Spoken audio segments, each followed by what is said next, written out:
How Stoicism cures anger. Ancient philosophy is a therapy for violent passions. One of the most celebrated physicians and medical researchers of the ancient world, Galen of Pergamon, wrote a book about mental illness called On Passions and Errors of the Soul. The passion considered most dangerous by Galen and by other ancient writers is anger. That's because anger is, in a sense, the most interpersonal of emotions. It poses a threat not only to the angry individuals themselves, but to others around them, and even to society as a whole. Galen's most striking case study for anger is that of the Emperor Hadrian, who had a violent temper tantrum one day because an unlucky slave did something to annoy him. Hadrian was writing at the time and happened to have a stylus in his hand, the Roman equivalent of a fountain pen. In a moment of madness, he stabbed the slave right in the eye with it, blinding him. Later, when Hadrian had calmed down and was feeling highly ashamed of himself, he summoned the man and asked what he could do to make amends. The slave was silent for quite a long time, but eventually found the courage to speak frankly to the emperor. "All I want," he said, "is my eye back." The consequences of anger are often very destructive. Sometimes they cannot be reversed. Even the most powerful man in the world may be unable to undo the harm he's done in a fit of violent rage. Galen is famous in his own right, but he also happens to have been court physician to an even more famous historical figure, the Roman Emperor Marcus Aurelius. You might have seen Marcus Aurelius portrayed by Richard Harris in the Ridley Scott movie Gladiator, although that's going back a few years now. Marcus is well known today, though, as the author of one of the most influential self-help classics of all time, a book which we call the Meditations. He was the last famous Stoic philosopher of antiquity. Like Galen, the Stoics also believed that anger is one of the biggest psychological threats that we face.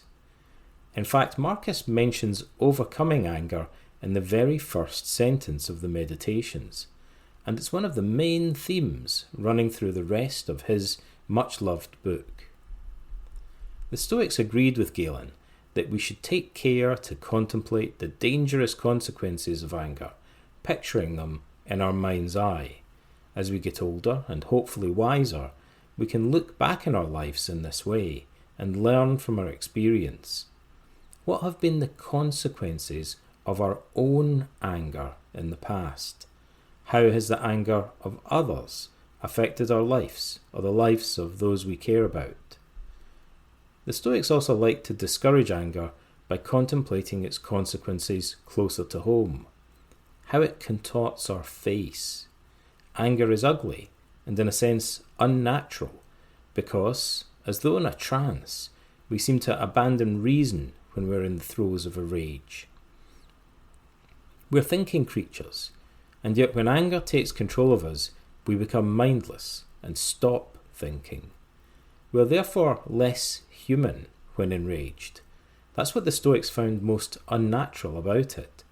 Anger, hatred, and the desire for revenge potentially turn us into animals. One of the most famous Stoic slogans says that anger does us more harm than the things about which we're angry. We eat our own hearts when we give in to anger, as philosophers used to say. It's self-destructive.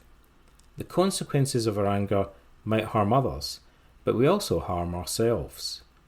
Modern research in cognitive psychology has shown that people who are very angry tend to underestimate risk.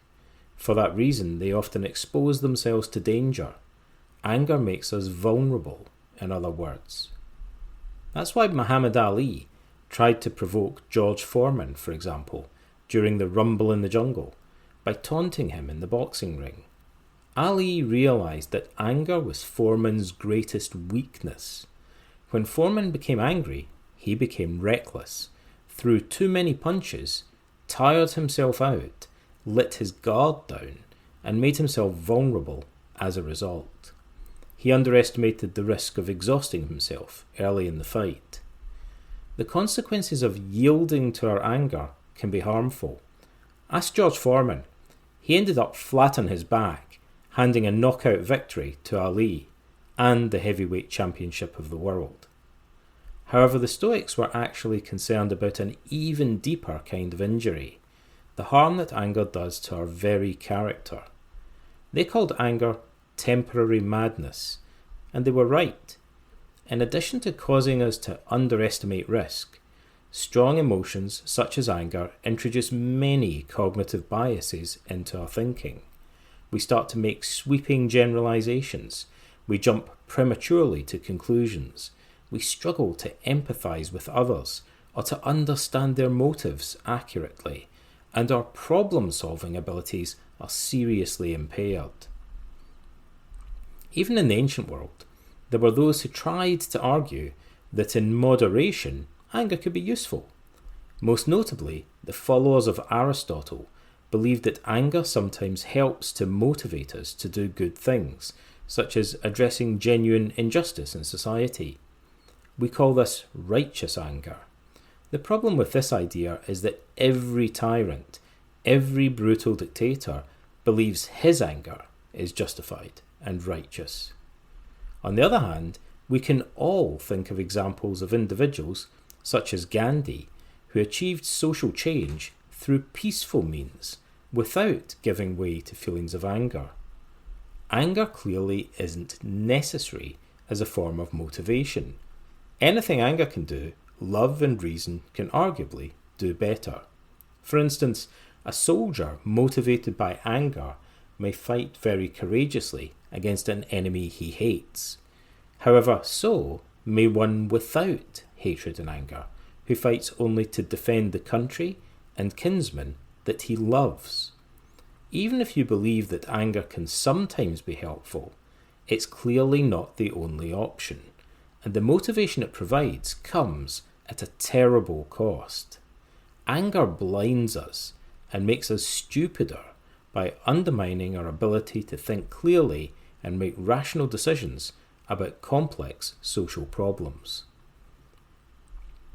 People who say that anger motivates them remind me of the internet meme that says drink coffee, do stupid things faster and with more energy.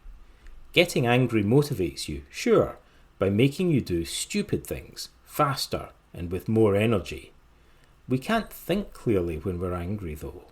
That's why we make mistakes and end up doing things we regret later. Think about it this way.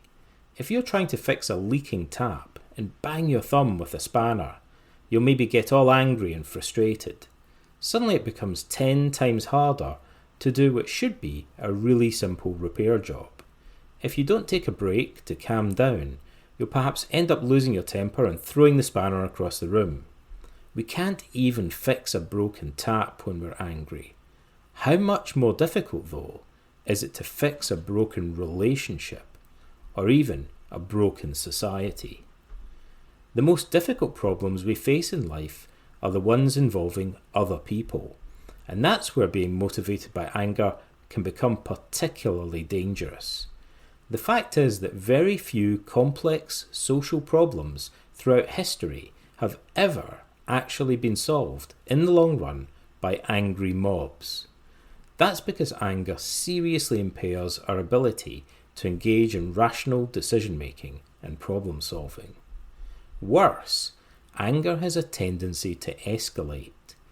People who end up losing their temper and regretting it almost always started off by thinking they were on safe ground, indulging in feelings of moderate anger. They're playing with fire, because anger likes to deceive us into thinking that it's under our control, but we all know how quickly it can spiral out of control once it gets started. So what did the Stoic philosophers think we should do about it? Well, of all the schools of ancient philosophy, Stoicism is the one that placed the most emphasis on self-help and psychotherapy. Although many people assume that psychotherapy is a modern concept, that's just plain wrong. The Stoics thought of philosophy as a form of therapy, or therapeia in Greek, therapy for the soul or psyche. They wrote influential books on the subject, such as the Therapeutics of Chrysippus, the third head of the school. Most of these books are sadly lost today. Nevertheless, we do have many scattered references to their therapy techniques, and even an entire book by Seneca called On Anger, which describes in great detail Stoic psychotherapy for this particular problem. Indeed, Stoicism was the original philosophical inspiration for cognitive behavioural therapy, or CBT, the leading evidence-based form of modern psychotherapy. Now, the Stoics describe many techniques for managing anger. At one point, Marcus Aurelius actually gives a list of 10 different strategies. They often bear a striking resemblance to methods found in modern cognitive behavioural therapy. For example, one of the best known and most fundamental Stoic techniques is simply to remind yourself it's not things that upset us, but rather our opinions about them. This is the basic idea that cognitive therapy inherited from Stoicism, and in modern psychology we call it the cognitive theory of emotion. It says that our emotions, including anger, are shaped largely by corresponding underlying beliefs. When a therapy client arrives for their first session, they'll often spend a while describing how negative feelings like anger are causing them problems in life and making them miserable. They explain that anger is ruining their health, affecting their work, damaging their relationships, and so on. As they're listing all the problems caused by their anger, it seems glaringly obvious why they're desperate to change. Finally, though, in total frustration, they'll say, I know my anger is causing all of these problems, and that it doesn't make any sense, but I can't help it. It's just how I feel. So they're stuck. There's nothing they can do to help themselves. A good cognitive therapist would lean forward, smiling at that point, and reply, yes, but it's not just how you feel, is it? It's also how you think. That's important because most of our thoughts are propositional, meaning they're either true or false. Once we recognise that our feelings are caused by our thinking, we gain more control. We can question the evidence for and against the thoughts that are making us angry, check them against the facts of our experience, highlight contradictions in our thinking, and look for alternative perspectives on the same events, which might be more rational, realistic, and helpful.